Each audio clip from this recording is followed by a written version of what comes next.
তো এখন বেরোচ্ছি, একটু তাড়াও, ব্যাক ক্যামেরায় বলছি বুঝছো। আমি যে কি হলো, নাইটি পরে যাবে নাকি? ও ঠিক না না, আমি মানে নিচের দিকটা দেখে নাইটি পরে আমরা শপিং করতে যাচ্ছি। আমি না, আমার বান্ধবী ফার্স্ট টাইম, মানে লাইফে ফার্স্ট টাইম নাইটি পরে শপিং করতে যাচ্ছে। দেখাবো ওকে পরে, একদম লাস্টে তোমাদের সাথে শেয়ার করবো যে কেমন বাজে একটা নাইটি পরে আমাদের সাথে শপিং করতে যাচ্ছে।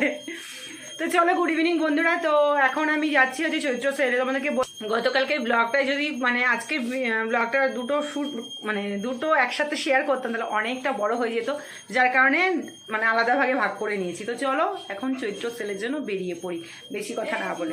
হ্যাঁ আমি ঘুরে আসছি এক্ষুনি না, বেরিয়ে যাচ্ছি তো। এ মা, তাহলে আসো, এসে করে যাও, তাহলে করে তারপরে দেরি হয়ে যাবে। তাহলে তোমার দেরি, আমি বেরিয়ে পড়ছি। কখন আসবা? আস্তে আস্তে মোটামুটি কটা বাজবে ঠিক বলতে পারছি না তো। কত দূরে যাবা? রাধাবাজার। আমি এসেই ফোন করে দেবো মনে করে। তো চলো, এই সন্ধ্যের টাইমে বেরোনো মুশকিল হয়ে যায় কারণ কাস্টমার থাকে। তো বেরোই আর লাইটটা অফ করি। ফোনে যেন বেশি একটা চার্জ নেই, কি অশান্তির মধ্যে পড়েছি। ভেবেছি বেশ ব্লগটা শুট করবো বেশ ভালোভাবে, কে জানে। দাও এদিকে গেটটা দিয়ে দিলাম। হ্যাঁ দিয়ে দেবো না, খোলা রাখবো। সেটাই তো। চলো, এই ঘরের দরজার পর্দাগুলো কাছাকাছি করা হয়েছে, পর্দাগুলো লাগানো হয়নি, পর্দাটা লাগানো হবে। বেরিয়ে পড়েছি দুজনে মিলে। এই যে নাইটি ম্যান, নাইটি নয়, কি হচ্ছে নাইটি ম্যান। কেন ভালো না এটা? আমার এরকম একটা আছে জানো বাবা, সেটা যদি পড়তাম কি তোলাই থাকছে। হ্যাঁ হ্যাঁ, একটা সময় এগুলো খুব চল থাকে। আর সেই ট্রেন্ডিং যদি কেনো তারপরে একদম 12 মাস আর পড়া হয় না। বেরিয়েছি টোটো না করে, হেঁটে হেঁটে যাচ্ছি।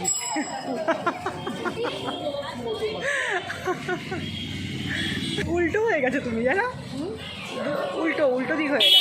দুজনে মিলে টোটো না নিয়ে টোটোর পয়সা বাঁচানোর জন্য হেঁটে হেঁটে যাচ্ছি, তার মধ্যে আবার চৈত্র মাসের সেলের কেনাকাটা। তো চলো যাই, হাঁটি হাঁটি পাপা কেমন একটা পড়ে যেন। হ্যাঁ বলো, বুঝলা, মানুষ বলে কেনাকাটা করার লোক পয়সা নেই, কত ভিড়। ভিডিও করতে পারবো তো, ভিডিও করে পারবো না তো। এতক্ষণে আসছে।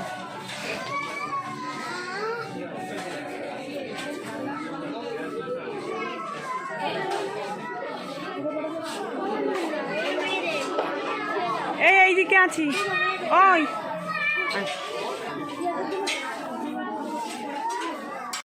ভোজকে নিয়ে তারপরে আসবি। ঠিক কে আছে? কি একা তো কি আসে তাহলে আমার হবে। তুমি চ নিচে, নিচে দেখালাম। হ্যাঁ বাচ্চাদের সাইজের। আমরা এসেছি শপিং করতে। তুই করতে এসেছিস? তুই হচ্ছে আমার সাথে এসছে গন্ধ শুকতে, যেটা আমি কিনবো, সেটা এর কোনো মানে নেই। ও বোরিং হতে এসছে। ওয়ার্ল্ডের সব থেকে বোরিং কাজ কারোর সাথে শপিং দেখতে আসা। যাই হোক, আমারও এটাই কাজ ছিল, কিন্তু হয়ে যেত যদি আমি একা আসতাম, এই জন্য একে নিয়ে চলে এসেছি। ও অ্যালাউড নেই। টাটা। 80 টাকা নিবি? কিছু 80 টাকা নিবি? এই কিপটে 80 টাকা তুই নিবি না? ঠিক আছে, পেছনের লোক। ও হ্যাঁ, ওই মা কই? মা হারিয়ে গেছে। 80 টাকার নাম শুনে ওদিকে চলে গেল, দেখ। এখন মা 80 টাকা শুনে এদিকে চলে এসছে। ওইদিকে গোড়া মম্মি ডুইং শপিং।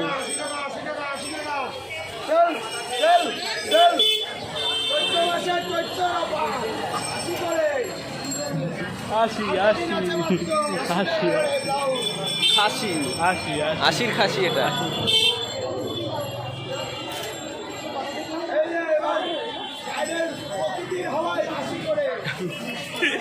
প্রকৃতির হাওয়া। নাও সব ভালো। এইটাই কেন রেড কালারের? দেখো এই কালারগুলো ভাল লাগে না।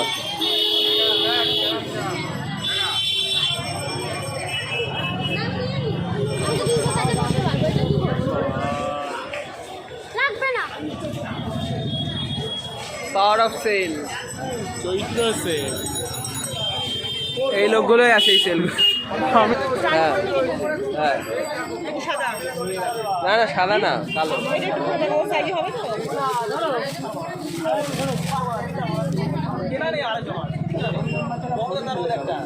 হ্যাঁ এনাফ এনাফ।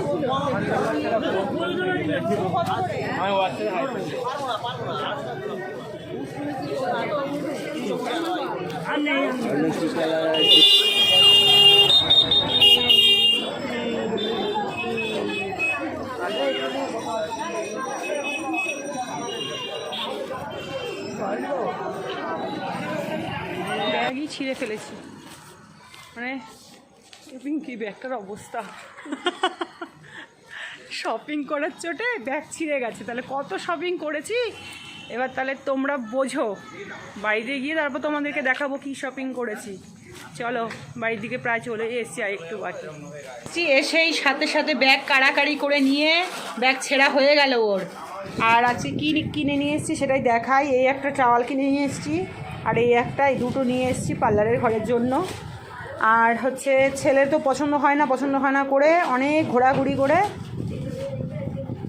সে ছেলেবেলে নিয়ে মানুষে যায়। এই একটা গেঞ্জি, আর হচ্ছে এই একটা জামা নিয়ে এসে চেক্স জামা, যেটা আমার একদমই পছন্দ হয়নি। ভীষণ বড় জামাটা, মানে কোনো ফিটিংস নেই ওর সাইজের, মানে ছেলের সাইজের থেকে অনেক বড়। তো যাই হোক, তবুও ওর যখন পছন্দ কিছু করার নেই, তো এই একটা আনা হয়েছে।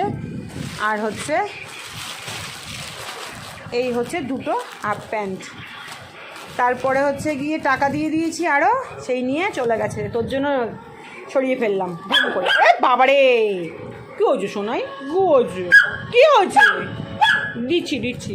আর ছেলের জন্য হচ্ছে এই একটা হাফ প্যান্ট এনেছি, আর হচ্ছে এই একটা হাফ প্যান্ট। এই দুটো হাফ প্যান্টেই হলো মার্কেটিং। কী হয়েছে?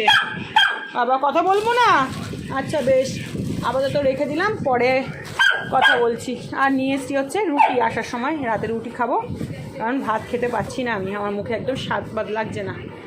খাবার নিয়ে এসছে নাকি? উড়ি বাবারে এসছে জিনিসগুলো তোমাদেরকে দেখালাম। তো ছেলেকে তারপরেও টাকা দিয়ে দিয়েছি, ও গেছে হচ্ছে আরও শপিং করবে, তারপর বাড়ি আসবে। তো চলো পরে আবার তোমাদের সাথে ড্রেস চেঞ্জ করে তারপর কথা বলছি। কোকো দেখলো কোকোর জন্য কিছু এনেছি কি না, অনেকক্ষণ হন্তদন্ত করলো, ব্যাগ নিয়ে কাড়াকাড়ি করলো। তো আমার ইচ্ছে ছিল ছেলেকে দুটো গোলগোলা গেঞ্জি দেবো, তো আমার ইচ্ছে মতো তো আর ছেলের হবে না, সেই জন্য ছেলেকে টাকা ধরে দিয়ে দিয়েছি। ও আবার গেছে, মানে এইগুলো কেনাকাটা করে দিয়েছি, তারপরে ওর মন পছন্দ হয়নি। ওর এত দুনিয়া ঘুরেও ওর জামা কাপড় পছন্দ হচ্ছে না। ওর কথা হচ্ছে আমাকে নিয়ে আবার সরকার পাড়ায় চলো, কোন দোকান আছে। অত আমি আর হাঁটতে পারছি না মাজা ব্যথায়, এতটা হেঁটেছি, আমার প্রচণ্ড মাজা টাটাচ্ছে। আর জায়গায় দোকানগুলোতে একটু বসার সিট পেয়েছি, বসে গেছি। তো এই করে কেনাকাটা করে নিয়ে এসেছি। তো দেখি আমার ছেলে কি পছন্দ করে নিয়ে আসে। তো আমার পছন্দ একরকম, ওর পছন্দ আরেক রকম, কিন্তু যতই হোক ও তো পড়বে, তো ও ওর মতো করেই কিছু নিয়ে আসুক, সেটাই আমার হবে, কিছু করার নেই।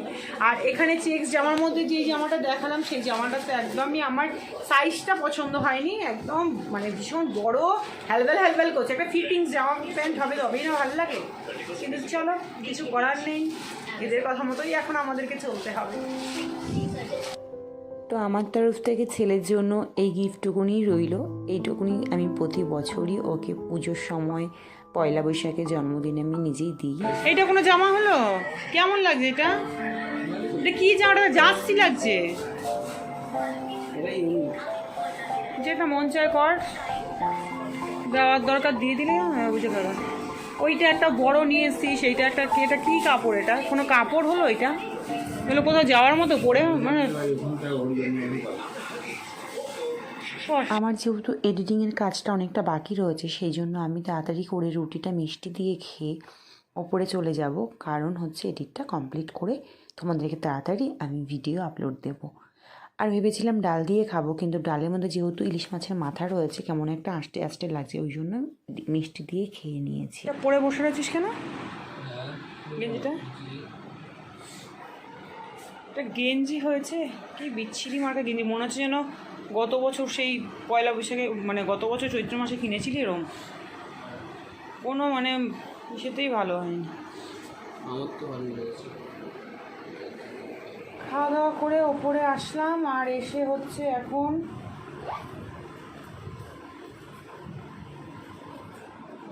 বলছি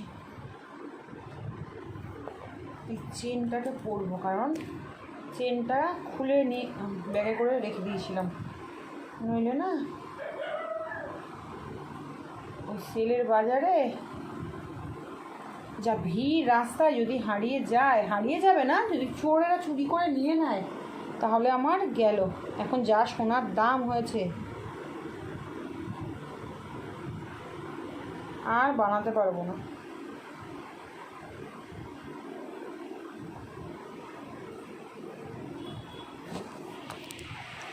পরে নিলাম। আর পরার কারণটা হচ্ছে খালি গলায় থাকলে না একদম ভালো লাগে না, তার মধ্যে শরীরটা যেহেতু অনেকটা খারাপ হয়ে গেছে, চোখ মুখটা অনেকটা বসে গেছে, সেই জন্য গলার হারটা খুললে ভালো লাগে না বলেই এখনই রাত করেই পরে নিয়েছি। আর আজকে খুলেছি, আজকেই পরে নিয়েছি। তো চলো, সত্যি কথা সোনার প্রচুর দাম বেড়ে গেছে, কিন্তু বাবা সোনার কথা শুনলে কপালে হাত পড়ে যায় যে এত সোনার দাম হয়েছিল। আমি তো 5,000 টাকা ভরি সোনা দেখেছি, আর মানে আমার বিয়ের সময় 5,000 টাকা ভরি ছিল, সেই 5,000 টাকার থেকে এখন 70,000 টাকার সোনার ভরি হয়েছে, মানে ভাবলে জাস্ট অবাক লাগে। তো যাই করা শুরু করেছি সেই দিন থেকে আর সেই বছর থেকে প্রতি বছরই আমি মোটামুটি এখনও পর্যন্ত ছেলেকে জামা কাপড় আমি নিজে দিই। তো ওর বাবার কাছ থেকেও নেয়, কিন্তু আমিও আলাদা করে দিতে হয়, এটা একটা হয়তো অভ্যেস করে ফেলেছি, কিন্তু যাই হোক যতক্ষণ পারছি দিই। পয়লা বৈশাখ, জন্মদিন, দুর্গাপুজো, রাস, সরস্বতী পুজো, সমস্ত অকেশনেই কিছু না কিছু ওকে আমাকে দিতেই হয়। তো আমারও বেশ ভালো লাগে, কিন্তু কখনো কখনো আমারও মাঝে মাঝে একটু কষ্ট হয়। কষ্টটা তখনই হয় যখন নাকি আমার শরীরটা একটু খারাপ থাকে, বা আমার কোনো কিছুর দিকে ছেলেটা একটুও খেয়াল করে না বা একটু জিজ্ঞেসও করে না, তখনই মনের দিক থেকে খুব কষ্ট পাই, কিছু যে আশা করব। কিন্তু যাই হোক, ছেলে মানুষ, জানি না, কারোর হয়তো খুব তাড়াতাড়ি হয়, কারোর হয়তো খুব দেরিতে হয়। তো আমার চোখ মুখটা দেখে মনে হচ্ছে যেন ঘুম পেয়েছে প্রচণ্ড পরিমাণে, হ্যাঁ টায়ার্ডই লাগছে, আর পেটেও খিদে ছিল, সমস্ত কিছু মিলিয়ে। চলো আগে একটু শুই তারপর তোমাদের সাথে কথা বলছি। যাই হোক চলো, খাওয়া দাওয়া কমপ্লিট করে চলে এসেছি, আর আমি একা একাই খেয়ে নিয়েছি, কারণ ছেলে এখন খাবে না। দাঁড়াও একটু শুয়ে নিই হেলান দিয়ে, ও এখন খাবে না, ও খেয়েছি সন্ধ্যের সময়, সেই জন্য ওর এখন খিদে নেই। আমি আমার মতো রুটি খেয়ে চলে এসেছি মিষ্টি দিয়ে। তো চলো আপাততভাবে আজকে ব্লগটা এখানেই শেষ করে দিচ্ছি।